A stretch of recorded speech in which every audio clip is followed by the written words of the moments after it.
Hallelujah. Praise the Lord. Good evening to every one of us.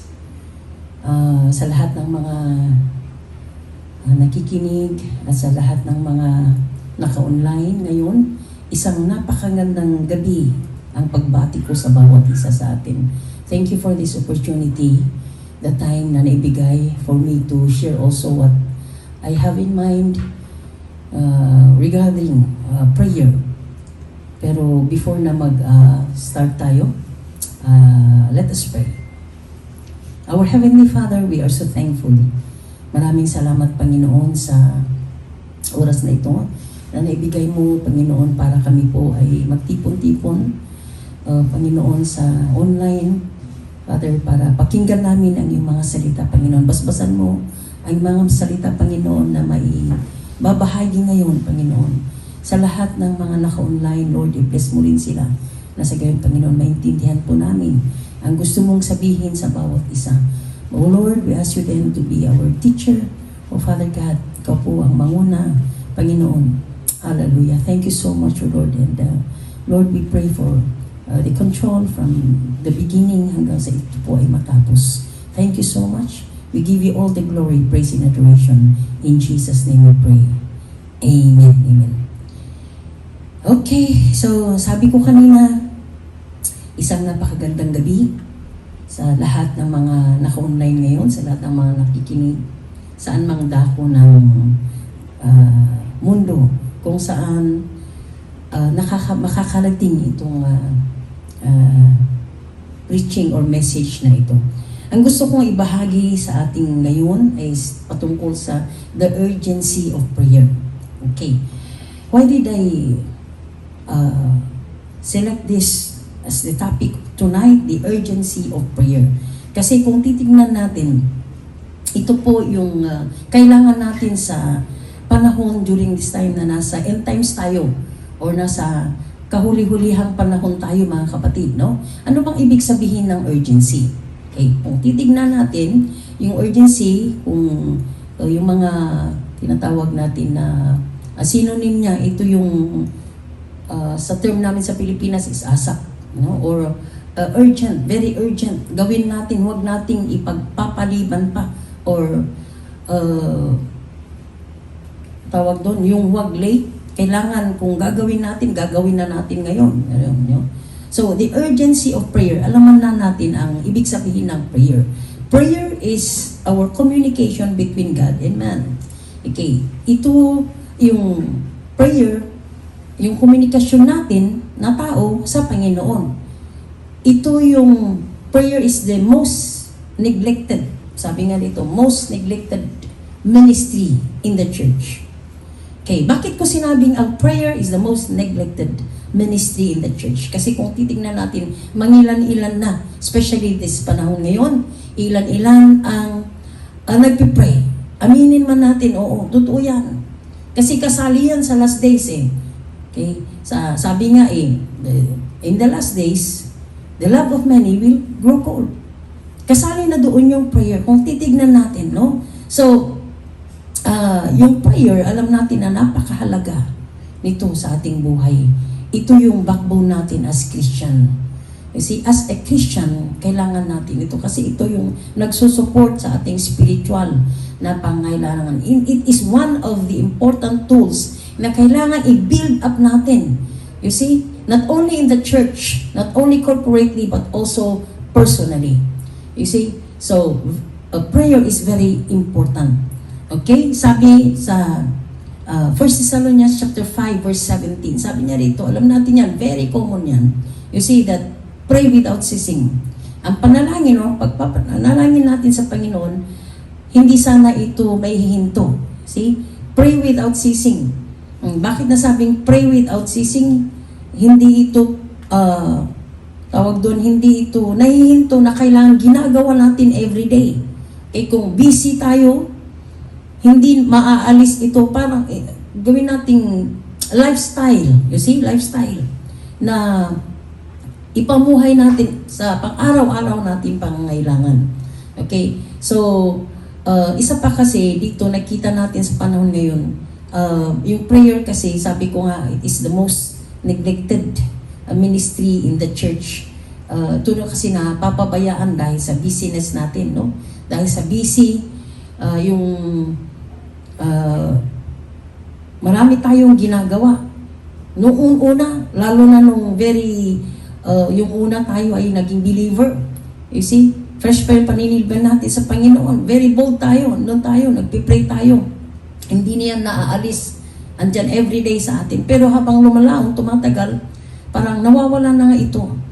See, so, kaya sabi niya rito nabasa natin sa 1 Thessalonians 5:17, kailangan ito ay hindi hihinto. Parang pagkain ito na we are taking it every day as our vitamins. See, for our spiritual life, you see, to increase more and more. Sabi niya pa rito, sa Colossians chapter 4 verse 12, continue steadfastly in prayer. You see, continue steadfastly in prayer, being watchful with thanksgiving. Let us continue. It is a supporting verse sa 1 Thessalonians 5:17 yun. Sabi niya, continue steadfastly in prayer, being watchful with thanksgiving. You see, hindi dapat ma-neglect ang prayer life natin, mga kapatid. You see, hindi dapat ma-neglect. Kung ma-neglect natin yung mga iba, huwag lang yung prayer. Kasi sabi ko nga kanina, it is one of the very important or essential tools na kailangan natin. So, ang pananalangin, malaki ang nagagawa sa ating buhay. Hindi tayo magsusurvive spiritually, hindi tayo mag-excel, hindi tayo mag-thrive without prayer in our lives. We can do things in our lives physically, but in spiritual, alam natin, we become weak. You see, without the vitamins, without prayer in our lives. Yan. So, anyway, kwan lang ito. Short lang message natin. What prayer can do? Okay, so what prayer can do? Ano ba ang nagagawa ng panalangin? Okay, malaki ang nagagawa ng panalangin, mga kapatid. Okay, ang panalangin, sabi niya rito, what prayer can do, healing will come. Yung narinig natin, palaging sinasabi ng yung kung ngayon, no, yung theme natin na we go on healing this time kasi maraming nangailangan ng kagalingan, especially na maraming sakit ang lumalabas. So sabi rito, what prayer can do is yun, it gives healing physically, emotionally, spiritually, mentally.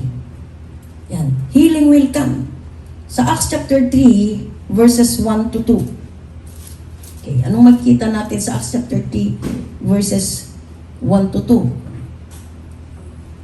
Peter and John went up together to the temple at the hour of prayer, the ninth hour, and a certain man lame from his mother's womb was carried, whom they laid daily at the gate of the temple, which is called Beautiful, to ask alms from those who entered the temple. Verse 3, who seeing Peter and John about to go into the temple asked for alms. May isang babae, may isang man na pilay, you see, mula sa pagkabata, ang ginagawa nito ay, ang livelihood niya is andun sa templo, humihingi ng tulong. Palpalimos is una niya.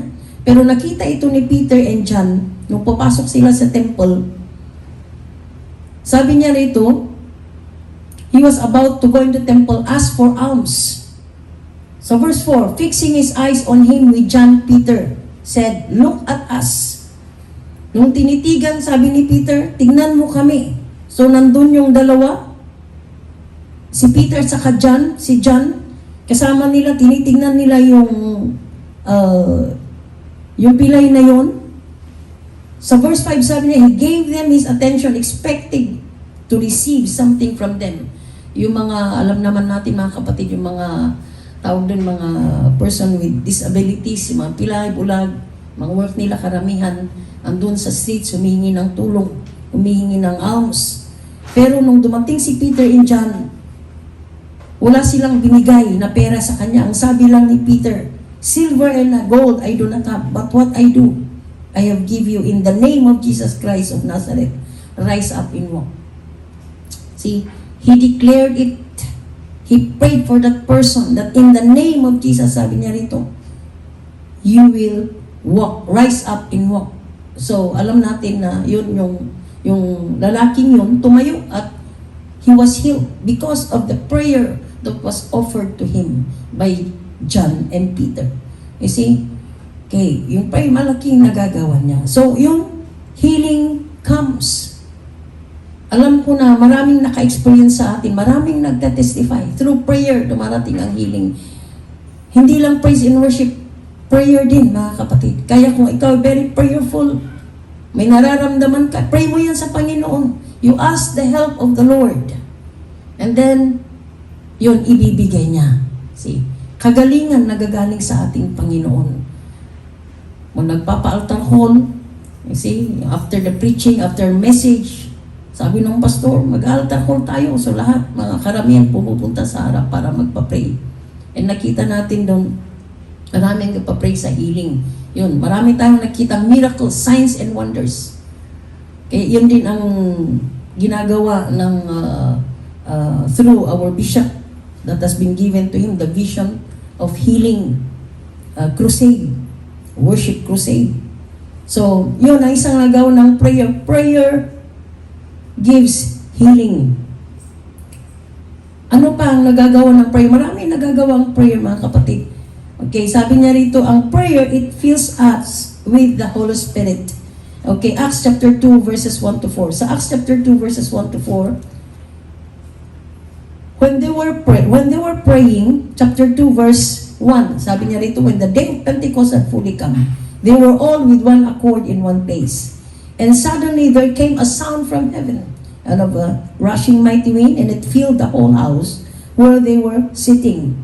Then there appeared to them divided tongues as of fire, and one sat upon each of them, and they were filled with the Holy Spirit, began to speak with other tongues as the Spirit gave them utterance. You see, ang isang tao, pagka prayerful yan, i-infill siya ng Holy Spirit. You see, ang isang tao hindi marunong manalangin o hindi nanalangin, expect mo ba yan na ma-infillan ng Holy Spirit? Hindi. Of course, alam natin transformation pa muna. Yeah? Noong una muna ang transformation, we receive Christ in His life or in her life. And then after that, yung pag natututo na siyang manalangin, yung darating ang infilling of the Holy Spirit, may infillan siya. So, it's very good and it's very nice na i-develop natin ang prayer life natin sa Panginoon, mga kapatid. Because it is in prayer we can feel the presence of God. Not only praise and worship, not only when we are in the presence of God, but even in praying, you see, sa panalangin din. Okay, ano pa? Dumarating ang boldness. Boldness comes when we pray.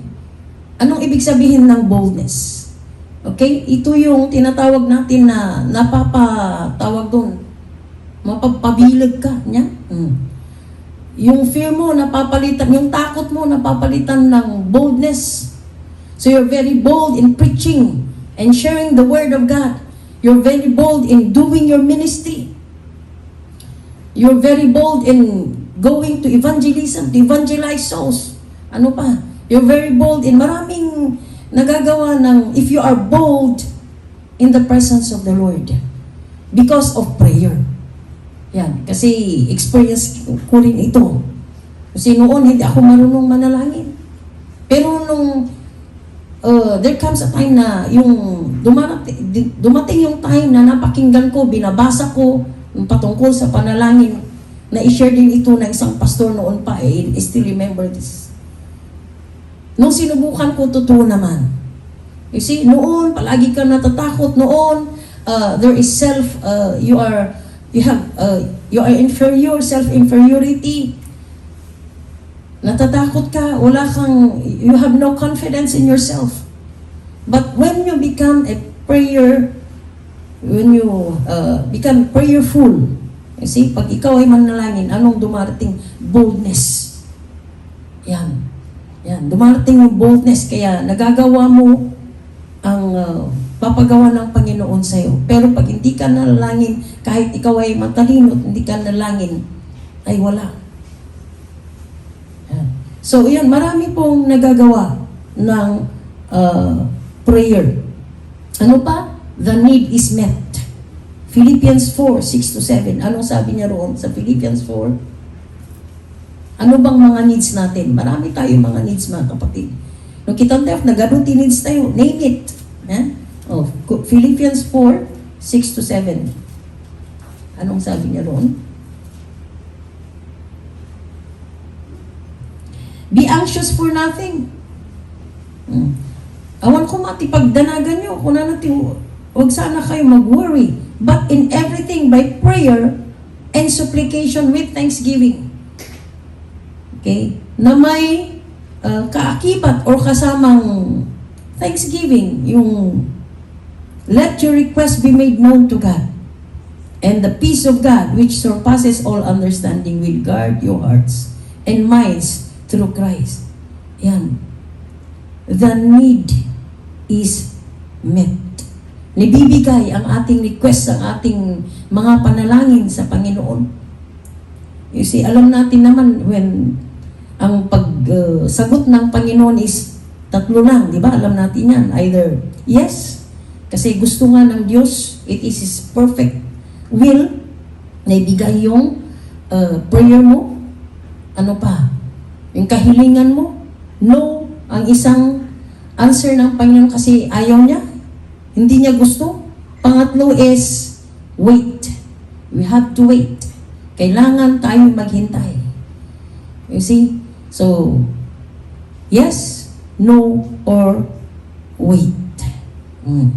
So, what to pray in these last days? Ano yung mga kailangan i-pray natin sa mga kaululihang panahon or these end times? Number one is for the salvation of mga tao. For the salvation, for the souls. Yung mga tao na hindi pa nakakilala sa Panginoon. Number one, ipipray natin na sana lahat ng mga creation ng Panginoon. You see? Sa lahat ng dako ng world. At dako mati salvation, panakaisalakan kakabsat. You see? Yung kaluluwa, kasi alam naman natin na very, very important ang soul. One soul is very precious in the sight of God. You see? So, pag-pray tayo, alam natin mga kapatid na marami pang hindi pa nakakilala sa Panginoon. Diyan na lang sa pamilya natin. Families natin, mga relatives natin, mga cousins natin, mga friends, mga colleagues. You see, are we praying for them? Do you pray for them? And after praying for them, of course, we have to magpa-follow up tayo. Hindi lang yung pinay-pray mo. You have to put it into action also. You see? So, iyan, isang what to pray in this last days, kaluluwa. Dahil alam natin mga kapatid na malapit nang dumating ang Panginoon. You see, the Lord is coming and ayaw niya, sabi niya roon na ayaw niya na kahit isa ay ma-perish or mawala sa Kanya. Ayaw niyang may isang pupunta sa impyerno. Lahat ng mga creation niya, nagiti amin nga pinaswati Apo. He wanted na tayo ma-saved. Kasi hindi lang mga families natin, lahat ng mga tao. See? So souls, let's pray for the souls. Let's pray for revival, restoration. Kasi sa mga nakikakilala noon, and ngayon, wala na sila. Timabaawan, dinay ayat da ka ni Apo Diyos. Let's pray for them to be revived, to be restored into the kingdom of God. Revival, restoration. Ito kasi ang isang focus din natin, even dyan sa Philippines. Ito yung palaging nire-remind natin, even sa local churches natin. Pag tinitignan nga natin, palagi ko ito narinig kay Bishop, sabi niya, mas marami pang huminto sa pagsibi sa Panginoon kaysa diyan naninilbihan ngayon. According to his observation. See, so we have to pray for revival, restoration, na sana marami ang ma-revive, ma-restore. Kasi it's very kabutbutang, very dangerous. Kay iti matinag, iti dakulap ni Apo Diyos. And this is the time to harvest. This is the time to go and harvest for the soul. To go and encourage those who went backslide, yung mga nag-backslide ng kanilang pananampalataya. Hindi lang sa nagpapasalamat tayo sa Panginoon kasi ito dumating yung tinatawag natin na nagagamit yung mga cellphones, yung gadgets natin ngayon, nasa modern na ano tayo, no? Messenger, sa Facebook. So, hindi man natin ma-reach sila. Halimbawa, mga kapati or kapamilya dyan sa Canada or kapamilya saan mang ano, through cellphones, we are using it to share the gospel. Kasi i-encourage natin sila. And nangyayari na ngayon. So, yan. Because of what to pray in these last days. Because of the souls and for the revival and restoration ng mga nagitinamati idi. Sa Matthew chapter 9 verse 37 to 38. Sabi niya rito, the fields, they're already white, ripe for harvest. Basa nga natin, no? Matthew 9, 37 to 38.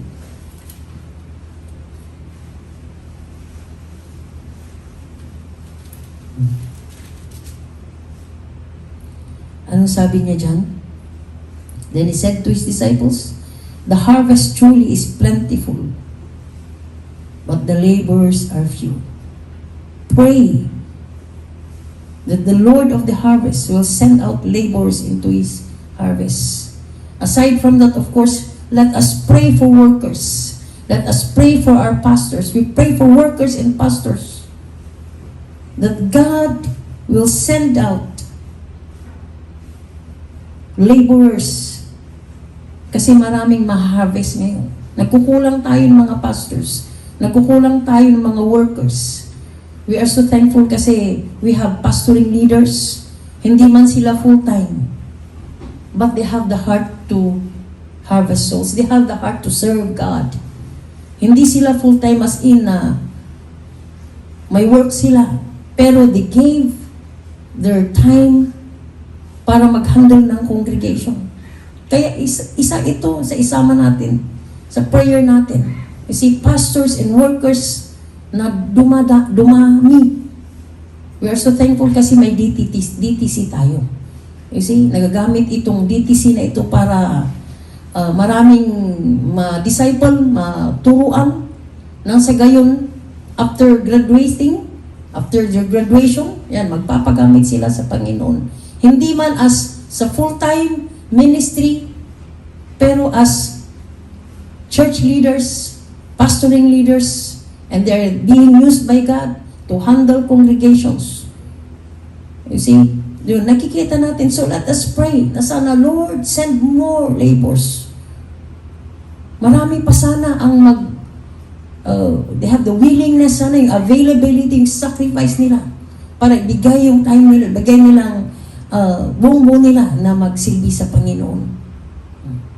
Ito yung isang ipipray natin in these last days. But sad to say, adudagi jay maraming willing na magsilbi sa Panginoon, pero marami din ang nalalaglag.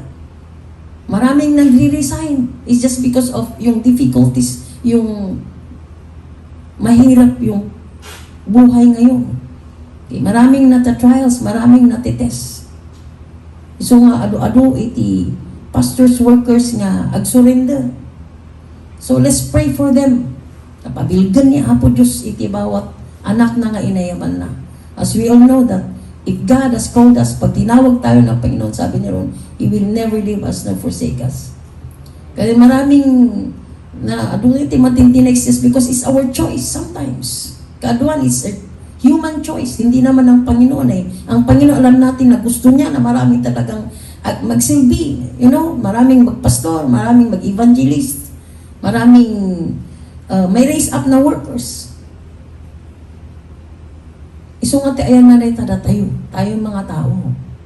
You see, so let us pray for workers, let us pray for pastors in these last days. Yung mga pastors na huminto, sana ma-revive. Mga workers, it's just because of may mga nasaktan sila or hindi nila gusto sa isang, patakaran or whatever. Mapiktaran ti ministra na baybayan na. Mayroon tayong alam ganun. Kaasi suffer iti church. You see? Let us pray for our government. Let us pray for our in authorities. Kasi alam natin na ang government in authorities, pinarsuamot lang ni Apo Diyos, inusar na inaramid damot lang isuda. You see, sa Romans chapter 13, that every soul be subject to the governing authorities. For there is no authority except from God, and the authorities that exist are appointed by God. You see, being Christian, we are here to pray for them. Our national government, alam natin yan. Who are in the national government? President, Vice President, Senators, and others. And of course, not only them, mula sa taas, here comes the local government. The local government nasa municipalities, sa districts, sa provinces. Na sana bigyan ng Panginoon, unang-una pinipray natin sa kanila is to have, to have fear on God. Dangay tilistaan tayo, EJ. Every Wednesday may prayer and fasting dyan sa Hilltop. May mga list of pastors actually nakalagay lahat from our bishop down sa lahat ng mga nasa ni bishop tayo, pamilya na. Mga overseers. Hindi lang yun, pati yung mga government kasali din doon. Nasa prayer list natin yun, nakalista. Kaya pinaseros ko rin, pina-laminate ko pa para hindi mawala. And maganda lahat tayo ng mga, if possible lahat tayo, hindi lang po sa Baguio. You see? Kahit dito sa overseas, alam ko na pinipray din natin ang may list tayo, may listahan tayo. List of pastors and workers, list of governing authorities. See? From national, local down to the barangays. Huwag nating kalimutan mga barangay officials natin. You see, from the barangay captain, yung mga councilmen, mga barangay tanods. Yun ang pray natin. Kasi alam natin na sa ngayon, sila ang nagagamit. You see? Alam natin ang problema natin sa Pilipinas, yan sa Philippines. Corruption, number one. That's why we keep praying for them that God will instill them the fear of the Lord. Di butang dako makani Apo Diyos. Mabigyan sila ng tawag doon, takot sa Diyos. Kasi kung may takot sila sa Diyos, hindi nila magagawa yun. Although, meron din. Sabihin natin, pero at least nalilesen. You see, and then of course, pinipray din natin na God will control everything doon sa loob ng government from sa national down to the barangays. In these end times, yan ang mga pipray natin na huwag sanang mawala sa mga list. Sa prayer list natin. Kailangan yan. Especially na tayo mga believers, sino ba ang magpipray? Ay expectaron tayo, mga believers di mag-pray kanya, dada tayo Nga namati. See? Yan. So, yan po, the urgency of prayer.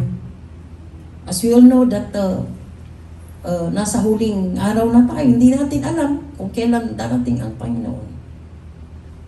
Basta maging handa sana tayo sa lahat.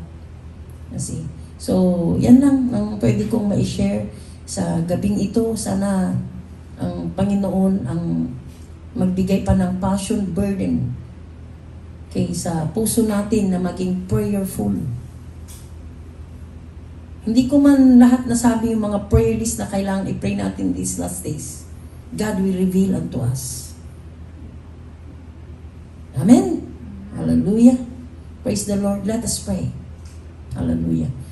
Our Heavenly Father, we are so thankful. Maraming salamat, Panginoon, sa oras na ito, sa gabing ito, Panginoon, na opportunity na nakapagkinig kami ng iyong mga salita. Totoo po, Panginoon, na in this last days, Panginoon, ang prayer, ito ang isang tool na kailangan namin para kami po ay maging bold, Panginoon, ng paninilbihan sa iyo. Hallelujah. Hindi lang yun, kundi, hallelujah.